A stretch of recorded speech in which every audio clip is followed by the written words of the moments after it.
యెహోషువ 1:9. నేను నీకాజ్ఞాపించి ఉన్నాను కదా, నిబ్బరము కలిగి ధైర్యముగా నుండుము, దిగులు పడకము, జడియకము. నీవు నడుచు మార్గం అంతటిలో నీ దేవుడైన యెహోవా నీకు తోడైయుండును. అలాగనే ముందు వచనాల్లో మనం చూసినట్లయితే 5వ వచనం, నీవు బ్రతుకు దినములన్నిటను ఏ మనుషుడను నీ ఎదుట నిలవలేకయుండును. నేను మోషేకు తోడైయుండునట్లు నీకును తోడైయుందును. ఇక్కడ దేవుడు యెహోషువతో మాట్లాడుతున్నాడు. శ్రేష్టమైనటువంటి మాటలు మాట్లాడుతున్నాడు. అంతవరకు యెహోషువ మోషేని వెంబడిస్తూ ఉన్నాడు. ఎంత చక్కగా యెహోషువ తన సాక్ష్యాన్ని కాపాడుకుంటూ మోషే దగ్గర పరిచారకుడుగా ఉన్నాడంటే, యథార్థమైనటువంటి ప్రవర్తన కలిగిన వాడిగా ఉన్నాడు. ధర్మశాస్త్రమును బట్టి, దేవుని మాట బట్టి నడిచే వ్యక్తిగా ఉన్నాడు. ఎక్కడ దేవుని వాక్యానికి వ్యతిరేకత కానీ తిరుగుబాటు కానీ యెహోషువ చేయలేదు. నమ్మకమైనటువంటి పరిచారకుడుగా మోషే దగ్గర ఉన్నాడు. ఆ రీతిగా ఉన్నప్పుడు మోషే చనిపోయిన తర్వాత తండ్రి అయిన దేవుడు, జీవము కలిగిన దేవుడు యెహోషువతో మాట్లాడుతున్నాడు. నీవు నిబ్బరము కలిగి ధైర్యంగా ఉండు, దిగులు పడవద్దు, జడియవద్దు, నేను నీకు తోడుగా ఉంటా. నీ ఎదుట ఏ మనుషుడు నిలవలేడు.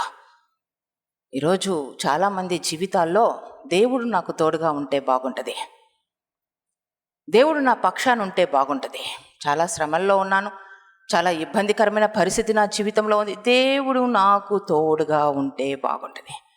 కొన్నిసార్లు దేవుడు మీకు తోడుగా ఉన్నాడనగానే ఆమేన్ ఆమేన్ ఆమేన్ అంటారా? దేవుడు తోడుగా ఉండాలి అని అంటే మొదటిగా మనము దేవుని పక్షాన జీవించాల.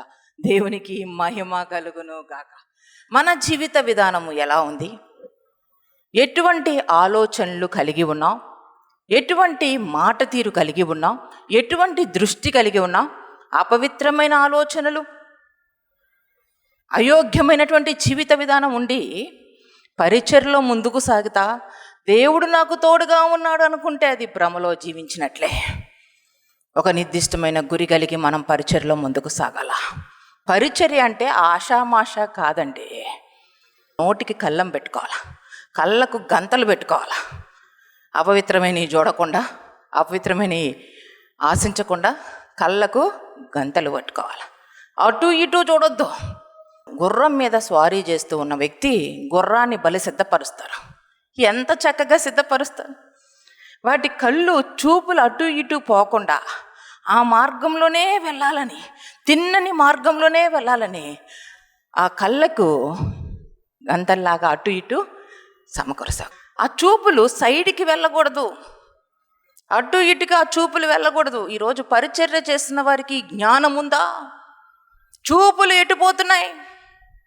చెడ్డ చూపులు, కోరుకోకూడనివి కోరుకుంటూ, ఆశించకూడనివి ఆశిస్తూ, ఇష్టానుసారమైనటువంటి చూపులు కలిగి ఉన్నారు.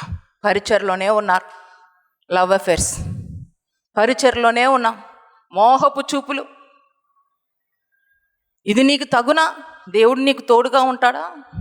ఎందుకు నీ జీవితంలో సమస్యలు? ఎందుకు నీ జీవితంలో ఆశీర్వాదము లేదు? ఎందుకు నీ జీవితంలో అద్భుతం జరగలేదు?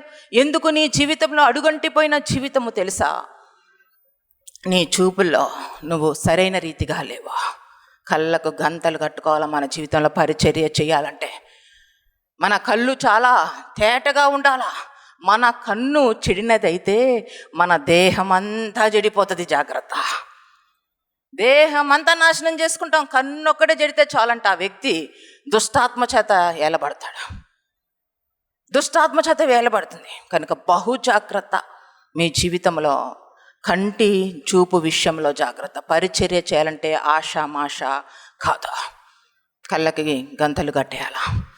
ప్రభువునే దృష్టించాల. మన జీవితంలో ప్రభు వైపు చూసే జీవితం కలిగి ఉండాల. మనం మనుషులుగా జీవిస్తున్నప్పుడు, లోకంలో జీవిస్తున్నప్పుడు అంత ఈజీ కాదు.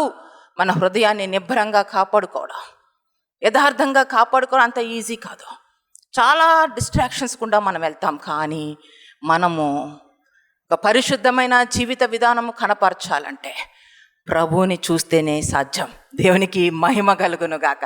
యేసయ్య భయము మనలో ఉండాలా. దేవుని అందలి భయభక్తులు కలిగి ఉంటే చెడుతనమును మనము అసహించుకుంటాం. లేకపోతే యేసయ్య మీదనే భయము భక్తి లేని జీవితాలు జీవిస్తే మనము చెడుతనం అసహించుకోలే, చెడుతనాన్ని ప్రేమిస్తారు. ఈరోజు పరిచర్లో ఉన్నవారు బహు జాగ్రత్త. మీ కళ్ళ విషయంలో మీరు జాగ్రత్తగా ఉండాలా. దేవుడు నీకు తోడుగా ఉండాలంటే చూడకూడని వాటిని చూడొద్దు. నీ కన్ను తేటగా ఉన్న ఎడల నీ దేహమంతా వెలుగుమయంగా ఉంటుంది. నీ దేహమంతా నరకములో పడకుండా నీ కళ్ళు ఒకవేళ నిన్ను అభ్యంతరపరుచినట్టే వాటిని తీసి పడేయి, అగ్నిలో కాల్చే తీసి పడేయి. ఎందుకంటే నీ దేహమంతా అగ్నిలో పడకుండా నీ అవయవంలో ఒకటి తొలగించుకోవడం నీకు మేలు కదా. మత్తయి సువార్త 5వ అధ్యాయంలో స్పష్టంగా రాయబడి ఉంది. కనుక కంటి విషయంలో బహు జాగ్రత్త. ఈరోజు దేవుడు తోడుగా ఉన్నాడని గుడ్డిగా వెళ్ళిపోతున్నారు చాలామంది. ఆ సేవకుల్ని ఈ సేవకుల్ని దైవజనుల్ని సైతము చక్కగా ఇమిటేట్ చేస్తున్నారు. వారు ఎలా ప్రార్థన చేస్తే అలా నేర్చేసుకుంటున్నారు. గారడీలు చేస్తున్నారు. జాగ్రత్త. ప్రార్థన నేర్చుకుంటున్నావు, జాగ్రత్త. జీవితము కూడా వారిని అనుసరించే జీవితము కలిగి ఉండాలి. పైవి కాదు నువ్వు నేర్చుకోవలసింది, పై విషయాలు కాదు నువ్వు లక్ష్యం ఉంచవలసింది. వాళ్ళ అంతరంగంలో ఉన్నటువంటి దేవుని అందలి కలిగిన ప్రేమ ఏమిటి, వారికి ఉన్నటువంటి నిర్దిష్టమైన గురి ఏమిటి, వారు ఎటువంటి ఆత్మీయ జీవితాన్ని ప్రభు ఎదుట కనపరుస్తున్నారు, వారి విశ్వాస జీవితం ఏమిటి, వారి పరిశుద్ధత కలిగినటువంటి జీవితం ఏమిటి, అలాగనే వారు ఎటువంటి రీతిగా ప్రార్థన కలిగి ఉన్నారు, ఎటువంటి రీతిగా వారి జీవితంలో ఉపవాస ప్రార్థనలలో కనిపెట్టుకున్న జీవితం ఉంది. అదంతా కాదు, చాలా ఈజీగా చేసేస్తున్నారు. ఎంత ఇమిటేట్ చేస్తున్నారు, ఇట్లా చూస్తున్నారు. నిజానికి చెప్పాలంటే దైవజనులు వెళ్ళే మార్గం కంటే ఇమిటేషన్ చేసే వాళ్ళ మాత్రం చాలా ఎఫెక్టివ్గా చేస్తున్నారు, చాలా ఎఫెక్టివ్గా ఇమిటేట్ చేస్తున్నారు. ఇటు నుంచి జెరాక్స్ కాపీ పెడుతుంటే అటు పక్క నుంచి ఇంకా పర్ఫెక్ట్గా బయటకు వస్తుంది. అది జాగ్రత్త. గారడీలు చెయ్యొద్దు దేవునితో, ఒట్టొట్టి గారడీలు చేయొద్దు. నీ హృదయములో ఒక నిర్దిష్టమైన గురి లేకుండా, దృఢమైన విశ్వాసము లేకుండా నువ్వు ఇష్టానుసారముగా మభ్యపెట్టాలనుకుంటే అది గారడి సీమోను యొక్క ఆత్మ. నిజానికి దేవుని పాదాల దగ్గరికి వెళ్ళిన నువ్వు దేవునితో సహవాసము చేసే జీవితం కలిగి ఉండాలా. సో వాళ్ళని వీళ్ళని ఇమిటేట్ చేయొద్దు. దయచేసి చెప్తున్నా, అది చాలా ప్రమాదము. ఇమిటేట్ చేయొద్దు. నీకు దేవుడు ఏమి చెప్తే అది చేయి. పరిశుద్ధాత్మ దేవుడు ఎలా నడిపిస్తే అలా చేయాలా. కనుక చాలామంది కొన్నిసార్లు ఏం చేస్తారంటే నా దగ్గరికి వచ్చి ఇక్కడ నిలబడి, అమ్మగారు కొంచెం ప్రార్థన చేయండి. ఏం జరిగింది? ఎందుకు అమ్మగారు, నా హృదయం అంతా గలిబిలిగా ఉంది, కొంచెం మీరు ప్రార్థన చేయండి, ఎట్లన్నా నాతో ప్రార్థన చేయండి. నాకు అర్థమైపోతా ఉంది ఏదో చెయ్యకూడదు ఏదో చేశారు. ఏం చేసావు నాన్న చెప్పు అని అంటే, దెయ్యం పట్టిన వాళ్ళు వచ్చారు అమ్మగారు, వెంటనే వెళ్ళిపోయాను, నెత్తి మీద చేయబెట్టి ఏసునామములో బంధించాను అని అనుకున్నా. రాత్రి నుంచి నా హృదయం అంతా దుష్టాత్మ పట్టినట్టుగానే నా పరిస్థితి ఉంది. నిద్ర పట్టలేదు, హృదయం అంతా గలిబిలి అయిపోతూ ఉంది. ప్రార్థన చేయండి. ఎందుకు అంత ఈజీ అనుకుంటున్నారా? దేవుని శక్తిని పొందుకోకుండా యుక్తిగా బిహేవ్ చేస్తే దానివల్ల ఉపయోగం ఏముంది? యుక్తి కావద్దు, పరిచర్యలో కావాల్సింది యుక్తి కాదు. మరలా చెప్తున్నా, యుక్తిగా మీరు పరిచర్యలో ముందుకు సాగొద్దు. ఒక యథార్థమైన హృదయముతోనే ముందుకు సాగాల. యుక్తిని ప్రదర్శించబాకండి. కన్నింగ్ నేచర్ అంటారు. అదే కన్నింగ్ నేచరు గారడి సీమోన్లో ఉందండి. కన్నింగ్గా లేని వాటిని ఉన్నట్టు, ఉన్న వాటిని లేనట్టు. ఏమిటి భ్రమపరిచే ఆత్మ? ఎక్కడ పట్టింది ఈ గారడి ఆత్మ? గారడీలు చేయొద్దు. యథార్థంగా నీ జీవితంలో మోకరించు, ప్రభు పాదాల దగ్గర కన్నీరు కార్చు, ప్రార్థించు. అంతేగాని గారడీలుగా వెళ్ళిపోవద్దు. పేతురు, పరిశుద్ధాత్మతో నింపబడిన పేతురు గారడి సీమోను చూస్తున్నప్పుడు, ఈ గారడీలు చేసి మనుషులను మభ్యపెడుతున్నటువంటి ఆ వ్యక్తిని చూసినప్పుడు అంటున్నాడు, ఘోరమైన దుష్ట హృదయముగా ఉంది నీ హృదయం. నీ హృదయం అంతా చెడిపోయి ఉంది. దేవుని దగ్గరికి వెళ్ళి నువ్వు పశ్చాత్తాపడి ప్రార్థన చేసుకో. దేవుడు కనికరిస్తాడేమో. చూడండి, జాగ్రత్త. ప్రభు ఎదుట మనం ఎల్లప్పుడూ సుంకరి ప్రార్థన కలిగి ఉండాలా. సుంకర ప్రార్థన పాపులుగానే, ప్రభువా నాకులో ఏ యోగ్యత లేదయ్యా, నీ దృష్టికి ఏ మాత్రము నాయనా నేను అంగీకారం కలిగిన వ్యక్తిని కాదయ్యా, తండ్రి అనుటకైనా నువ్వు చాలిన వ్యక్తిని కాదయ్యా. ఈ రీతిగా మన హృదయాలు ప్రభు ఎదుట ఉంటే ప్రభు ఘనమైన వాటికి, మహిమకరమైనటువంటి వాటికి మనల్ని యోగ్యులుగా ఎంచుతాడు. దేవునికి మహిమ కలుగునుగాక. అంతేగాని గారడీలు చేయడం ఏ ఒక్కరూ ధైర్యము చేయవద్దు. అంత ఈజీ కాదు. అభిషేకించబడిన తర్వాత చాలా ఆటుపోట్ల గుండా వెళ్ళవలసి వస్తుంది. లిటరల్గా మన లైఫ్ ఎలా ఉంటుందంటే అగ్నికి ఆహుతి అయినట్టుగా ఉంటుంది. ఊపిరాడదు ఆ సమస్యలు, ఆ శ్రమలు. ఆ రీతైనటువంటి విధముగా దైవజనుల్ని దేవుడు సిద్ధపరుస్తాడు. చుట్టూ ఉన్న వాటన్నిటిని కట్ చేసి ఎక్కడ కంఫర్ట్ లేకుండా, వాళ్ళ హృదయంలో ఎంతో పెయిన్, వేదన, బాధ, సమస్య, శ్రమలతో కల్లోలంగా హృదయం అంతా మెల్ట్ చేయబడుతుంది. వారు వచ్చి ప్రార్థన చేస్తుంటే ఆ ప్రార్థన ఈజీగా నేర్చుకుంటావా? వారు వచ్చి వాక్యం చెప్తే నీకు ఈజీగా అట్లాంటి విధంగా వాక్యం చెప్పాలనిపిస్తుందా? నీవు కూడా అభిషేకం పొందుకోవాలా, ఆత్మతో నింపబడాలా. అప్పుడే నీవు అనేక మందికి నీ ప్రార్థన ఆశీర్వాదకరంగా, దీవెనకరంగా ఉంటుంది. అంతేగాని ఇమిటేట్ చేయొద్దు. వారి విశ్వాస జీవితాన్ని ముందుగా మీరు దృష్టించండి. వారి విశ్వాస జీవితము ఎలా ఉంది, దేవుని యందలి వారు కనపరుస్తున్న నమ్మకము ఏ రీతిగా ఉంది. ప్రతి విషయంలో ఒక నిర్దిష్టమైన గురి కలిగి ఉండండి. చూడండి, యెహోషువ మోషే దగ్గర ఇమిటేషన్ చేయడంలా యథార్థంగా ఉన్నాడు. తను భయపడుతున్నాడు, భయం వస్తుంది, కలవరపడుతున్నాడు, కలవరం వస్తుంది. కానీ పైకి ఏదో చెయ్యాలనే ఆసక్తి తనకి ఏమీ లేదు. యథార్థంగా ఉన్న వాళ్ళతో దేవుడు మాట్లాడతాడు, దేవుడు సహాయము చేస్తాడు. కనుక మొదట మీ కళ్ళ విషయంలో జాగ్రత్త, తర్వాత మీ నోటికి కళ్ళెం పెట్టుకోవాలా. ఈరోజు చాలామంది పరిచర్లో నోటికి కళ్ళెము లేదు. అనవసరమైనటువంటి మాటలు, దేవుడు చూస్తున్నాడనే భయభక్తులు మీరు వ్యర్థము చేస్తూ ఉన్నారు. దేవుడు చూస్తున్నాడనే భయం లేదు. ఫోన్ విషయంలో బహు జాగ్రత్తగా ఉండండి. అంత్యకాలములో అపాయకరమైన రోజుల్లో మనమున్నాం. ఈ ఫోన్ సైతాను పెట్టినటువంటి ఆయుధం. ఆ ఫోన్ వలనే నరకానికి చాలామంది వెళ్ళబోతున్నారు. ఫోన్ని ఎంత తక్కువ వాడితే అంత మంచిది. ఆదివారము మీరు మందిరంలోకి వచ్చినప్పుడు ఆ ఫోన్ అసలు మర్చిపోవాలా. మీ చేతుల్లోకి ఫోన్ ఉండడం ఏమాత్రం మంచిది కాదు. అది సైతాన్ పెట్టినటువంటి ఆయుధం. ఎందుకు పెట్టాడో తెలుసా? నీ పనిని నువ్వు మర్చిపోవడానికి సైతాన్ నీ చేతిలో ఆయుధంగా పెట్టాడు. నువ్వేంటో నీకు గుర్తు రాకుండా ఫోన్ పెట్టాడు నీ చేతిలో. ఎందుకంటే నువ్వు పనికి రాకుండా, పని చేయకుండా, దేవునికి నీ దేహము పని చేయకుండా నువ్వు నరకపు పాలు అవ్వాలని, దేవుడిచ్చిన బాధ్యతల నుంచి నిన్ను తప్పించడానికి ఆ ఫోన్ నీ చేతిలో పెట్టాడు. ఆ ఫోనే నిన్ను నరకం వైపుకు నడిపించబోతుంది. ఈ విషయంలో బహు జాగ్రత్త. అంత్యకాలంలో అపాయకరమైన రోజుల్లో సైతాన్ ఆ ఫోన్ని మీ చేతుల్లోకి పెట్టి మీ బాధ్యతను మీరు గుర్తించకుండా చేస్తుంది. మీరెవరో మీరు మర్చిపోయే విధంగా చేస్తుంది. మీకున్న శక్తి, మీకున్న బలము, మీరేం చేయాలో, ఎటువంటి ఆలోచనలు తీసుకోవాలో ఏది ఇంకా గుర్తుండడం లేదు. జస్ట్ ఫోన్ పట్టుకుంటున్నారు, స్క్రోల్ చేస్తున్నారు, చూస్తున్నారు.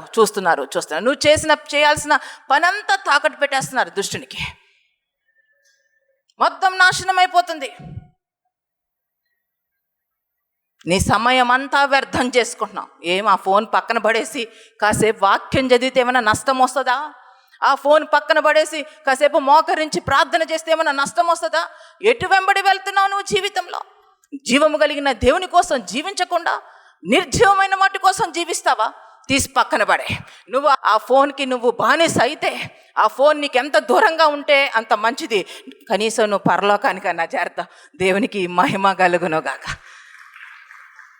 చాలామంది అంతే, ఫోన్ ఎత్తుక్కుంటున్నారు. ఫోన్ మనుషుల్ని ప్రేమించడం చేత కాదు, మనుషుల్ని ఆదరించడం చేత కాదు, మనుషుల్ని మరి ప్రోత్సహించడం చేత కాదు,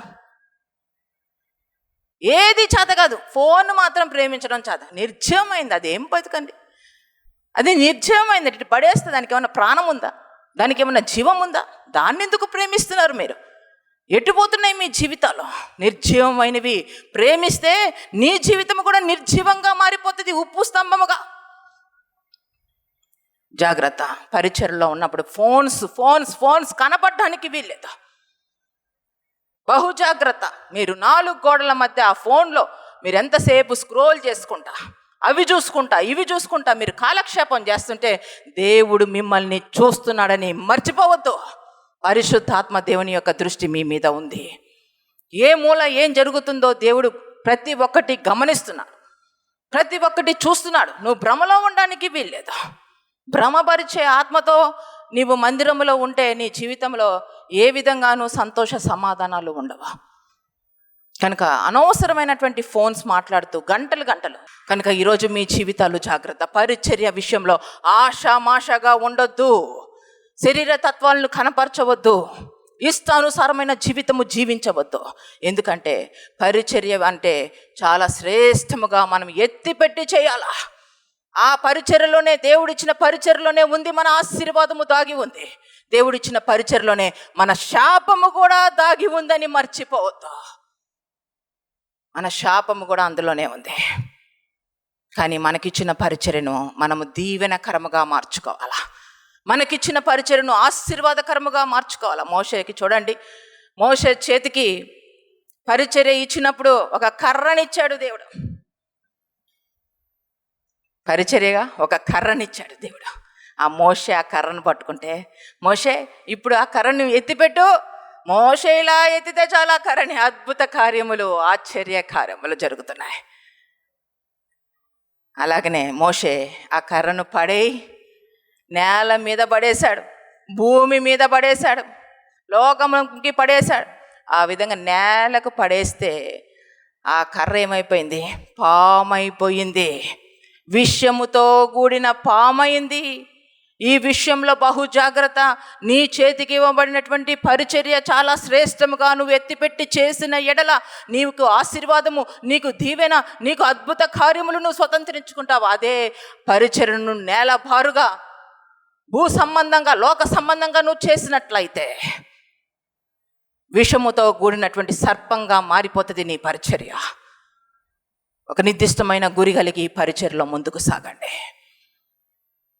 నోటి మాటలు అనవసరంగా ఫోన్స్ పట్టుకొని గంటలు సమయాన్ని వ్యర్థం చేస్తున్నాం. మందిరంలోనికి వచ్చి మీరు మందిరంలో ఏ రోజండి, ఇన్ని సంవత్సరాల నుంచి నేను మీ మధ్య ఉన్నా, ఎప్పుడైనా నా చేతిలో ఫోన్ పట్టుకొని నేను మందిరంలోకి రావడం కానీ, మీ మధ్య నేను ఫోన్ పట్టుకొని తిరగడం కానీ, మీ ముందు నేను ఎప్పుడైనా ఫోన్లో మాట్లాడడం కానీ ఎప్పుడైనా చేశానా? ఎప్పుడైనా చూసారా? అసలు అవసరం ఏమిటి? అలాగనే కారులో నేను జర్నీ చేస్తూ ఉంటా, మాట్లాడేది చాలా తక్కువ. ఎవరితన్నా ఫోన్ వస్తే అది ఇంపార్టెంట్ అంటే వారితోనే నేను మాట్లాడతా. ఆ తర్వాత ఫోన్స్ నేను వాడను. ఎందుకంటే నా చుట్టూ ఉన్నవారు నాకు సాక్ష్యం. నా చుట్టూ ఉన్నవారు నాకు పరిచర్యలో డ్రైవింగ్ చేస్తున్న వ్యక్తి అయితేనేంటి, సెక్యూరిటీగా వస్తున్న వ్యక్తి అయితేనేంటి, అలాగనే మీడియా వాళ్ళు అయితేనేంటి, నా దగ్గర ఉన్న సిస్టర్స్ అయితేనేంటి, వీళ్ళందరూ నాకు సాక్ష్యం. వాళ్ళందరూ అడగండి, ధైర్యంగా చెప్పగలరు. మేము ఆరాధించుకుంటూ, స్తుతించుకుంటూ, దేవుని సన్నిధి అనుభవిస్తూ మేము ప్రయాణం చేస్తామని వారు సాక్ష్యం చెప్తాడు. దేవునికి మహిమ కలుగును గాక. కనుక ఎందుకు మీరు అనవసరమైనటువంటి విధంగా డిస్ట్రాక్ట్ అవుతున్నారు? ఎందుకు వ్యర్థమైన వాటిని మీరు దృష్టిస్తున్నారు? కనుక మీకు ఇచ్చిన పరిచర్య మీద మీరు దృష్టి ఉంచండి. దివ్యమైన సేవను మీకు అప్పజెప్పి ఉన్నాడు. ఎంత నమ్మితే మీ చేతులకు అప్పజెప్పి, ఆనాడు అమ్మేసినటువంటి యోధాను నమ్మినటువంటి దేవుడు, యోధా మీదంట బహుగా ప్రేమించాడంట దేవుడు.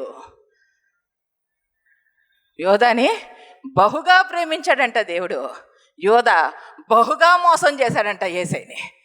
ఇటువంటి విధంగా ఉందా మీ జీవితం? మిమ్మల్ని బహుగా నమ్మి మీకు ఇస్తున్న బాధ్యతలు ఎలా ఉన్నాయి? మీ బ్రతుకులు ఎలా ఉన్నాయి? అటు దేవుడు బహుగా నమ్ముతున్నాడు.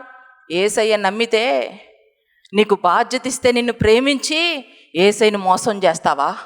యేసయ్యని నీ హృదయంలో ప్రతిష్ఠించుకో.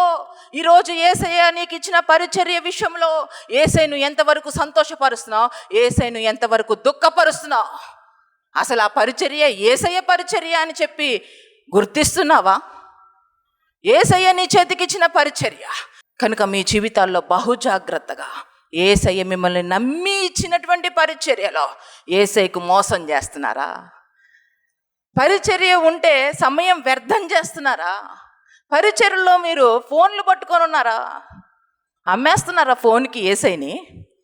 ఫోన్ కోసం మీరు యేసయ్యని అమ్మేస్తున్నారా? 30 వెండి నాణ్యాలకు యోధా అమ్మేసినట్టు ఈరోజు మీ జీవితాల్లో పరిచర్య చేస్తున్నప్పుడు యోధా ఆత్మతో ఏ ఒక్కరూ పరిచర్య చేయడానికి వీల్లేదు. ఈ విషయంలో బహుజాగ్రత్తగా ఉండండి.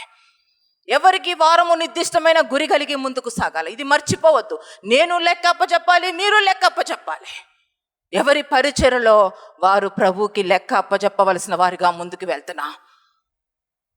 అన్ని విషయాల్లో దేవుని వైపు చూస్తూ, యేసయ్య నువ్వు అప్పచెప్పావు, యేసయ్య నీ పరిచర్య, యేసయ్య ఒక నిర్దిష్టమైన గురి కలిగే నేను ముందుకు సాగుతా, ఒక నిర్దిష్టమైన గురి కలిగే నేను పరిచర్య చేస్తాను. చూడండి, మీ అందరికీ పరిచర్య చేస్తున్న ప్రతి ఒక్కరికి, సేవ చేస్తున్న ప్రతి ఒక్కరికి యేసయ్య నమ్మి నమ్మి ప్రేమించి ప్రేమించి ఆ పరిచర్యను ఇచ్చి ఉన్నాడు.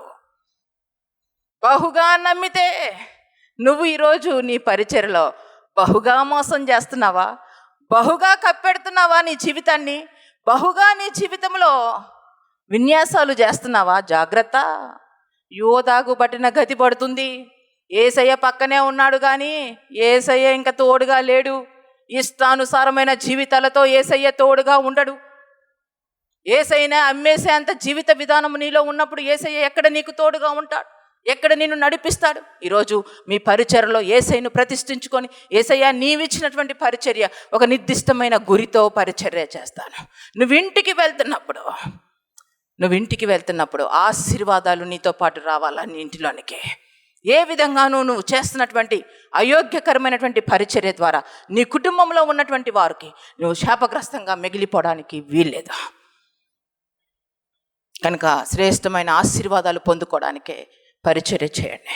ఇక్కడ యెహోషువతో దేవుడు చెప్తున్నాడు, నేను నీకు తోడుగా ఉంటా. ఎవరితో దేవుడు తోడుగా ఉంటాడు? ఇష్టానుసారమైన కళ్ళు కలిగి ఉంటే, అపవిత్రమైన జీవిత విధానం నీకుంటే దేవుడు నీకు తోడుగా ఉంటాడా?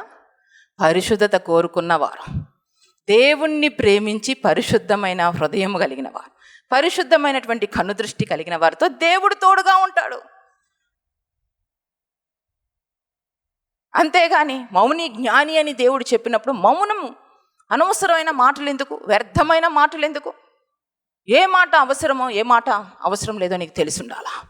దేవుని ఎందలి భయము భక్తి లేకుండా యేసయ్య నన్ను ప్రేమించి యేసయ్య సన్నిధిలో ఇంత శ్రేష్టమైనటువంటి పరిచర్యను అప్పచెప్పాడు.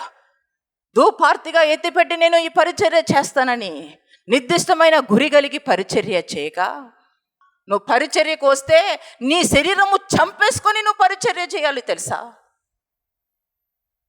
ఆత్మానుసారంగా బ్రతుకుతూ పరిచర్య చేయాలా. నీ శరీరం బతికుందనుకో, నీవు పోతావు. జాగ్రత్త. నీ శరీరము పరిచర్యలో ఎక్కడైనా బ్రతికించావంటే నీ జీవితము సర్వనాశనం అయిపోతుంది. గెహజీ శరీరాన్ని బ్రతికించాడు. ఎలీషా దగ్గర గెహజీ పరిచర్యలో శరీరానుసారముగా పరిచర్య చేస్తున్నాడు. అబద్ధాలతో పరిచర్య చేస్తున్నాడు. నోరు తెరిస్తే అబద్ధమే. నయమాన్ దగ్గరికి పోతే అబద్ధం, దైవజనుడైన ఎలీషా దగ్గరికి వస్తే అబద్ధం, అబద్ధం, అబద్ధం, అబద్ధం. కోరుకోకూడనివి కోరుకుంటున్నాడు. పనిచ్చి మా దేవుడు మౌనంగా ఉండడు, ప్రతి అడుగు గమనిస్తాడు. ఇది మర్చిపోతున్నారు. ప్రతి క్షణము ఇశ్రాయేల్ని కాపాడువాడు, కునుకడు, నిద్రపోడు. మీరు అనుకుంటున్నారు దేవుడేమన్నా యేసయ్య నిద్రపోతా ఉండుంటాడులే అనుకుంటున్నారు. భ్రమలో జీవిస్తున్నారు. ఎవరినో మోసం చేయాలనుకుంటున్నారు. మీరు చేసేటువంటి భయంకరమైన పనులు తెలియడం లేదనుకుంటున్నారా? మోసపోకుడి. దేవుడు వెక్కిరించబడ్డా. మనిషి ఏమి విత్తితే అది కోయవలసి వస్తుంది. శరీరానుసారముగా విత్తిన వెడల క్షయమనే వ్యాధి పుట్టుకుంటుంది, క్షయమనే రోగం పట్టుకుంటుంది. ఆత్మానుసారముగా విత్తిన ఎడల నిత్య జీవానికి వారసులు అవుతారు. మీ ఇష్టం. నీ చేతికి ఏ విధంగా పరిచర్య ఇవ్వబడిందో నా చేతికి ఆ రీతిగానే పరిచర్య ఇవ్వబడింది. ఆ పరిచర్యలో ఏ ఒక్కరికి కూడా నేను తల వంచాల్సిన అవసరంలా, మీ చప్పట్లు నాకు అవసరంలా, నేను చాలా మంచిదాన్ని అని మీరు అనుకోవాల్సిన అవసరంలా, నన్ను మీరు ఏదన్నా పర్వాలా, నేను ఎక్కడ నిలబడినా నా ప్రభు పక్షాన్ని నేను నిలబడతా, నా యేసయ్య పక్షాన్ని నిలబడతా. నేను మాట్లాడే ప్రతి మాటను బట్టి నా యేసయ్య సంతోషపడాలా, ఆయన్ని ఘనపరచాలా, దేవునికి మహిమ కలుగును గాక. కనుకనే ఖచ్చితంగా యేసయ్య ఏ విషయాల గురించి మాట్లాడమంటే వెనుతిరగక భయపడక వాటి విషయాల గురించి మాట్లాడుతున్నాను నేను. ఎందుకంటే ఈ లోకంలో నేను బ్రతికినా బ్రతకపోయినా నా యేసయ్య కోసం ఒక్కరోజు బ్రతికానని సంతోషం నాకున్నా చాలు, దేవునికి మహిమ కలుగును గాక. కనుక మీ జీవితాలు కూడా అలానే ఉండాలా, మీ జీవితాలు కూడా అలానే ఉండాలా. దేనికి తల వంచవద్దు, పాపానికి తల వంచవద్దు, శరీరానికి తల వంచవద్దు, ఇష్టానుసారమైన జీవితానికి తల వంచవద్దు, చెడు కార్యాలు కోరుకోవద్దు, అపవిత్రతను కోరుకోవద్దు, కాముకత్వమును కోరుకోవద్దు. విగ్రహారాధనైన ధనాపేక్ష నీలో ఉండడానికి వీల్లేదు. ఏమైంది? యూదా శరీర తత్వాలతో పనిచేసినప్పుడు బ్రతకలేకపోయాడు. శరీరానుసారముగా పరిచర్యలో ఉండడం వల్ల బ్రతకలేకపోయాడు, ఉరి పోసుకొని చనిపోయాడండి. యేసయ్య పక్కన ఉన్నటువంటి యూదానే ఉరి పోసుకొని చనిపోయాడు. యూదా, నీకు పరిచర్య బాధ్యతను అప్పచెప్తే పనికి మాలిన వాడిగా ఎందుకు జీవిస్తున్నావు? ఇది దేవుని వైపు చూస్తూ నువ్వు పరిచర్య చేయక ఎందుకు పనికి మాలిన వాటిని చూసావు? ప్రభు దూరమైనప్పుడు దేవుని సన్నిధి యోధా పోగొట్టుకున్నప్పుడు బ్రతకలేకపోయాడు. ఉరి పోసుకొని చనిపోతే పొట్టపేగులన్నీ బయటకు వచ్చినాయి అంటే అంత హీనమైనటువంటి మరణము యోధాదే. మిగతా శిష్యులు ప్రభు వైపు చూస్తూ నిర్దిష్టమైన గురి కలిగి ప్రభువుని వెంబడిస్తూ పరిచర్య చేస్తే భూమిని తలక్రిందులు చేసే పరిచర్య చేశారు. దేవునికి మహిమ కలుగును కాక హతసాక్షులైపోయారు ప్రభు కోసం. యూదా ఇచ్చినటువంటి శ్రేష్టతను పోగొట్టుకున్నాడు, నేల బారుగా చేశాడు, శరీరానుసారంగా చేసి నాశనం అయిపోయాడు. కనుక మీ జీవితాల్లో పరిచర్య చేస్తున్న ప్రతి ఒక్కరి జీవితాలు ఒక నిర్దిష్టమైన గురి కలిగి ఉండండి.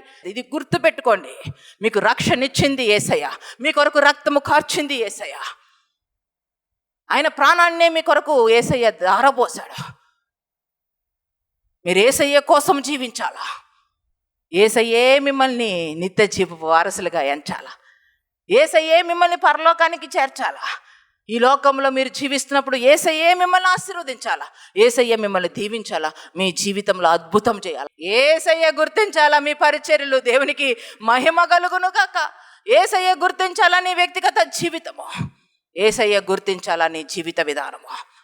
కనుక మీరు నిర్లక్ష్యంగా పరిచర్య చేయొద్దు, ఇష్టానుసారంగా పరిచర్య చేయొద్దు, వ్యర్థమైన పరిచర్యలు చేయొద్దు, నిర్దిష్టమైన గురి కలిగి పరిచర్య చేయండి.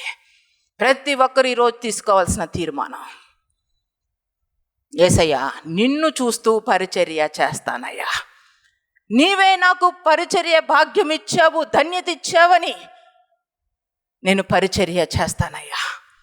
తల వంచని స్థితిలో మనుషుల మాటలకో మభ్యపెట్టేదానికో తల వంచకుండా పరిచర్య చేస్తా. అటువంటి పరిచర్య ఒక్కరోజన్నా చేసి చచ్చిపోతే పోద్దండి, అదంతకంటే ధన్యత ఇంకొకటి లేదు. దేవుణ్ణి సంతోషపెట్టే పరిచర్య మనం చేయాలా, మనుషులను కాదు మనం సంతోష పెట్టాల్సిందే. మహోన్నతుడైన దేవుడా, సర్వ సృష్టికర్త అయిన తండ్రి, మన మహోన్నతుడు, సంతోషపడే విధంగా మనం పరిచర్యలు చేయాలా. మర్చిపోతున్నావా? ఎవరిని సంతోష పెట్టాలనుకుంటున్నావు? దేనికోసం? ఏ విధంగా ఉన్నాయి మీ పరిచర్యలు? ఏ విధంగా ఉన్నాయి? శరీర తత్వాలు, క్యాస్ట్ ఫీలింగ్స్, పరిచర్యలోకి వచ్చి క్యాస్ట్ ఫీలింగ్స్. అసలు క్యాస్ట్ ఫీలింగ్స్ ఎక్కడుందండి? క్యాస్ట్ నేను అంటున్నాను, అసలు పరిచర్యకు వచ్చిన వాళ్ళు నీ శరీరాన్ని నువ్వు చంపేసుకొని లోపలికి రావాలా, లేకపోతే పరిచర్యలో నీ శరీరం నిన్ను చంపేస్తుంది, నిన్ను నాశనం చేస్తుంది. ఇంకా శరీర తత్వాలతోనే లోపలికి వచ్చి పరిచర్యలో చక్కగా కొనసాగుతున్నారా? భయంకరమైన మాటలు, వ్యతిరేకతలు, నేను ఆమెతో మాట్లాడను, ఈమెతో మాట్లాడను, సమాధానం లేని స్థితి. ఎక్కడున్నారు మీరు? ఎవరి దగ్గర ఉన్నారు? వేటిని కోరుకుంటున్నారు? యోధ ఆత్మ యేసయ్య దగ్గర ఉన్నాడు, లోకాన్ని కోరుకున్నాడు. యేసయ్య దగ్గర ఉన్నాడు, వ్యర్థమైన వాటిని కోరుకున్నాడు, నాశనం అయిపోయాడు. ఆ రీతిగా మీ జీవితాల్లో ఏ ఒక్కరి జీవితాలు ఉండకూడదనే పరిశుద్ధాత్మ దేవుడు ఈరోజు మీతో మాట్లాడుతున్నాడు. దేవునికి మహిమ కలుగునుగాక. ఒక నిర్దిష్టమైన గురి కలిగి పరిచర్య చేయండి. ఇష్టానుసారముగా కాదు, క్రమశిక్షణ కలిగి డిసిప్లిన్తో మీరు పరిచర్య చేయాలా. వ్యర్థమైన పరిచర్యలు మీలో ఉండడానికి వీల్లేదు. చూడండి, గెహజీ ఎలీషా దగ్గర పరిచర్య చేస్తూ ఉన్నప్పుడు శరీర తత్వాలతో పరిచర్య చేశాడు. గెహజీ, నీవు నయమాను వెంట వస్త్రము కోసం, వెండి కోసం వెళ్తున్నప్పుడు నా మనస్సు నీతో పాటు రాలేదా? దైవజనుడైనటువంటి ప్రవర్త అయినటువంటి ఎలీషా మనసే గెహజీ వెనకాల వెళ్తూ ఉందంటే, గెహజీని చూస్తూ ఉన్నారంటే, గెహజీ చేసే పనులన్నింటినీ దృష్టిస్తున్నారంటే పరిశుద్ధాత్మ దేవుడు మన వెంట లేడా? నీకు పరిచర్య ఇచ్చిన పరిశుద్ధాత్మ దేవుడు, నీకు పరిచర్య ఇచ్చినటువంటి మహోన్నతుడు యేసయ్య నీతో వెంట ఉండడం లేదనుకుంటున్నారా? నువ్వు నయమాను వెంట వెళ్తున్నప్పుడు పరిశుద్ధాత్మ నీ వెంట వస్తున్నాడు. యేసయ్య హృదయము నీతో, యేసయ్య ఆత్మ నిన్ను వెంటాడుతుందని మర్చిపోతున్నావా? నువ్వు కూర్చుంటే ఏం మాట్లాడుతున్నావు, దేన్ని డిస్కస్ చేస్తున్నావు, నీ తలంపులు ఎలా ఉన్నాయి? ఆయన మన దేవుడు అనంత జ్ఞాని అయిన దేవుడు. ఆయన హృదయములను బాగుగా పరీక్షించి పరిశీలించే దేవుడు. ఆయనకి మరుగైనది ఏదన్నా ఉందా? ఈరోజు మీ జీవితాలు ఒక ఉన్నతమైన రీతిలో, ఒక నిర్దిష్టమైన గురి కలిగి ప్రభు వైపు చూస్తావు. ప్రభువా, నీవు నాకు తోడుగా ఉండాలా. దేవుడు మనకి తోడుగా ఉండాలంటే ఆనాడు మోషేని చూస్తున్నాడు. మోషే పక్కన ఉన్నటువంటి పరిచర్య చేస్తున్నటువంటి యెహోషువను కూడా దేవుడు దృష్టిస్తున్నాడు. కాబట్టే దేవుడు మాట్లాడుతున్నాడు యెహోషువతో, నేను నీకు తోడుగా ఉంటాను, నిబ్బరం కలిగి ధైర్యంగా ఉండు, జడియవద్దు, భయపడవద్దు, నేను నీకు తోడుగా ఉంటా. ఏ మనుషుడు నీ ఎదుట నిలవలేడు. దేవుడు మనకి తోడుగా ఉంటే చాలు. ఇరుకులో, ఇబ్బందుల్లో, కష్టాల్లో, భయంకరమైన పరిస్థితుల్లో దేవుడు మనకి తోడుగా ఉంటే చాలు. దేవుని సన్నిధి మనకి తోడుగా ఉంటే చాలు. అగ్నిలో కాలు వేస్తే, అగ్నిలోకి వెళితే, అగ్ని వంటి శ్రమ ఉన్న దేవుడు నీకు తోడుగా ఉంటే చాలు. ఆ అగ్ని ఒక మంచుగా మార్చేస్తాడు దేవుడు. దేవునికి మహిమ కలుగును గాక. జలములలో పడి నువ్వు వెళ్ళినా ఆ జలములు నీ మీద పారనే పారవు. కష్టాల సుడిగండంలో నువ్వు చెక్కబడినా దేవుడు నీకు తోడుగా ఉంటాయని విడిపించే దేవుడా. ఏ విధంగా అయితే యోసేపు జీవితంలో దేవుడు తోడుగా ఉండడం వల్ల బానిస బ్రతుకు భవనానికి చేర్చినట్టే దేవుడు నీకు తోడుగా ఉండాలి. దేవుడు నీకు తోడుగా ఉండాలంటే నీవు దుష్టునికి సంబంధించింది నీ జీవితంలో ఏది ఉండకూడదు. దేనికి నువ్వు తల వంచకూడదు. దుష్టునికి ఏ విధంగానూ నీ శరీరంలో, నీ దేహంలో చోటు ఇవ్వవద్దు. దుష్టుని నువ్వు తొలగించుకో, దుష్ట కార్యములు తొలగించుకో, దుష్టుని యొక్క జీవిత విధానమును తొలగించుకో. యేసయ్య వైపు చూడు. ఈరోజు నుంచి యేసయ్యనే నీ ఎదుట ప్రతిష్ఠించుకో. యేసయ్య మాట ప్రకారమే పరిచర్య చేయి. నీవు కూడా ఒకరోజు భవనంలోకి చేరతావు. పరలోకపు వారసులుగా మీరు నిలబడతారు. దేవునికి మహిమ కలుగును గాక. ప్రార్థన చేద్దాం. ఈరోజు ఒక నిర్దిష్టమైన గురి కలిగి విన్న వాక్యమును బట్టి అటు ఇటుగా ఉండవద్దు. నీ ఎదుట ఏదో ప్రమాదము పొంచుకొని ఉంది కాబట్టే ఈరోజు దేవుడు ఈ మాటలు సెలవిస్తున్నాడు. ఎప్పుడు వినే కదా అని నువ్వు అనుకున్నట్లయితే భ్రమలో పడ్డట్టే. పరిశుద్ధాత్మ దేవుడు మాట్లాడుతున్నప్పుడు నీ హృదయంలో ఉన్న మస్టుని నువ్వు తొలగించుకోకపోతే ఘోరమైన రీతిగా నీ జీవితంలో ఇబ్బందులు పాలవుతావు. ఇంకా చాలు. ఇప్పుడు దాకా పరిచర్యలో నటించింది ఇంకా చాలు. నిన్ను ప్రేమించిన దేవుణ్ణి నువ్వు మోసం చేస్తావా? నిన్ను ప్రేమించి దేవుడు ఒక పరిచర్య బాధ్యత నీ చేతికి ఇస్తే యోధాలాగా యేసయ్యను నువ్వు మోసం చేస్తావా? పరిచర్యలో మోసం చేశాడు యోధా. ఈరోజు నువ్వు నీ జీవితం ఎంత మోసపూరితంగా ఉంది. పరిచర్య అసలు చేస్తున్నావా? వ్యర్థమైన మాటలు ఫోన్స్తో పట్టుకొని నువ్వు చూడాల్సింది యేసయ్యకే. నీ ప్రాణాత్మ దేహములను నువ్వు ప్రతిష్ఠించుకోవాలా. నువ్వు చూడాల్సింది యేసయ్యనే. యేసయ్యనే దృష్టిస్తూ పరిచర్య చేయాలా. మన ప్రియమైన యేసయ్య దృష్టిస్తున్నాడు. వారి వారి క్రియలను బట్టి వారికి ప్రతిఫలం ఇవ్వడానికి ఆయన త్వరలో రాబోతున్నాడు. దేవునికి భయపడి పరిచర్య చేయండి. దేవుణ్ణి దృష్టిస్తూ పరిచర్య చేయండి. దేవుడు నిన్ను బహుగా ప్రేమించాడు. నువ్వు బహుగా మోసం చేయడానికి వీల్లేదు. యోధ ఆత్మను తొలగించుకో, ఒప్పుకొని విడిచిపెట్టు, పశ్చాత్తాపడి. ఈరోజు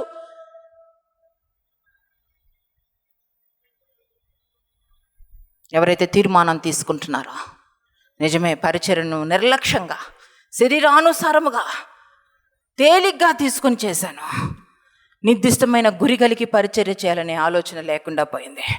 కళ్ళకు గంతలు కట్టుకొని పరిచర్య చేయాలి ప్రభుని దృష్టిస్తూ. లోకాన్ని చూసావంటే పడిపోతావు, శరీరాన్ని చూసావంటే పడిపోతావు. నోటికి కళ్ళెం పెట్టుకొని పరిచర్య చేయాలా. నీ దేహాన్ని భద్రపరచుకోవాలా. పరిచర్య చేయాలంటే ఆషామాషా కాదు, అంత ఈజీ కాదు పరిచర్య అంటే. ఈ పరిచర్యలో ఆశీర్వాదం ఉంది, దీవెన ఉంది. నిర్దిష్టమైన గురితో పరిచర్య చేస్తే ఆశీర్వదించబడతావు, దీవించబడతావు, అభివృద్ధిని పొందుకుంటావు. కానీ ఇష్టానుసారంగా పరిచర్య చేసావా, విషమయంతో కూడిన పాములాగా మార్చేసుకుంటావు. నీ జీవితం అంతా అంధకారము అలుముకుంటుంది. ఎవరైతే తీర్మానాలు తీసుకుంటున్నారో ప్రభు వైపు చూసి పరిచర్య చేస్తాం, చురుగ్గా పరిచర్య చేస్తాం. శరీర తత్వాలు మేము పరిచర్యలో చూపించాం. అసమాధానము, అయోగ్యత పరిచర్యలో మేము ఉండనివ్వము. ఇక నుంచి యేసయ్య వైపు చూస్తాం. యేసయ్యను సంతోషపడితే, యేసయ్య ఎంతో మమ్మల్ని నమ్మాడు, ఆ నమ్మకాన్ని వమ్ము చేయం. యేసయ్యను మోసం చేయం. అన్ని విషయాల్లో యేసయ్యకు భయపడి పరిచర్య చేస్తాం. ఎవరైతే తీర్మానం తీసుకున్నా మీరు చేతులెత్తి చూపించండి. మీ కొరకు ప్రత్యేకించి ప్రార్థన చేస్తాను. సర్వశక్తిమంతుడా, సర్వాధికారి, సర్వకృపానిదైన దేవా, మీకు వందనములు, స్తుతులు, స్తోత్రములు చెల్లిస్తున్నా. మహోన్నతుడువు, మహాగణుడువు తండ్రి, నీకు వందనములు, స్తోత్రములు చెల్లిస్తున్నామయ్యా. ప్రభువా, పరిచర్యలో నీ పక్షమునే మేము నిలబడకు సహాయము చేయండి అయ్యా. నీ వైపు చూస్తున్నాయన నిన్ను ఆరాధిస్తూ, ఘనపరుస్తూ, నిన్ను మహిమపరుస్తూ ప్రభు ముందుకు సాగుటకు కృప చూపించండి నాయన. నీ వైపే పరిచర్యలో దృష్టి ఉంచాలి కానీ లోకం వైపు దృష్టి ఉంచడానికి వీల్లేదయ్యా. నిర్జీవమైన వస్తువుల మీద వారు దృష్టి ఉంచడానికి వీల్లేదయ్యా. నాయన, నశించిపోతారని గ్రహించుకుంటూ సహాయం వచ్చేయండి. నాశనకరమైన మార్గంలోకి వెళ్ళడానికి వీల్లేదు. తుదకు నాయన నరకపు పాలవ్వడానికి వీల్లేదయ్యా. ఈ సమయంలో నాయన నిన్నే దృష్టిస్తూ నిత్య జీవపు వారసులుగా పరలోక భాగ్యాన్ని పొందుకున్నట్టుకు కృప చూపించండి ప్రభా. ఈ సమయంలో నాయన నీ దక్షిణ హస్తము వీరిపై చాపి ప్రభా, ప్రతి బ్రాంచెస్ పై నీ యొక్క దక్షిణ హస్తము చాపి నాయన, నీ యొక్క నాయన సన్నిధిని కుమ్మరించవలసిందిగా కోరుతున్నా. ప్రతి అంధకార శక్తులు, దురాత్మ శక్తుల ప్రభావాలు, చేతబడి శక్తుల ప్రభావాలు, మాంత్రిక శక్తుల ప్రభావాలను యేసునామములో అగ్నితో కాల్చివేస్తున్నాము తండ్రి. సమస్త విషయములలో విడుదలను అనుగ్రహిస్తున్నందుకు వందనములు, స్తోత్రములు. పరిశుద్ధాత్ముడా, మీరు దర్శించిన రీతిని బట్టి వందనములు. ఇది మొదలుకొని యథార్థమైన హృదయము కలిగి నీతిని అనుసరించుచు నిన్ను వెంబడించుటకు సహాయము చేయమని, నీ కృపలో భద్రపరచమని, ప్రతి ఒక్కరికి నాయన నీ శక్తిని, నీ బలమును, నీ ఆత్మ నడిపింపును అనుగ్రహించమని, నీ సమాధానము, సంతోషము, శాంతిని అనుగ్రహించమని మాకు ఇచ్చిన దైవజనులను బట్టి వందనములు, స్తోత్రములు. అహర్నిశలు నాయన శ్రమ పడుతుండగా మీ ఆత్మ అభిషేకమును మెండుగా అనుగ్రహించి ప్రభా, నీ దక్షిణ హస్తము చాచి నీ కుమారు నడిపించమని, సమస్త మహిమ, ఘనత, ప్రభావములు మీకే సమర్పించుకుంటూ యేసు నామములో, యేసనే శక్తి గల నామములో ఈ ప్రార్థన అడిగి వేడుకుంటున్నాము తండ్రి. ఆమెన్. పెద్దగా చెప్పండి. Amen, amen, amen, amen.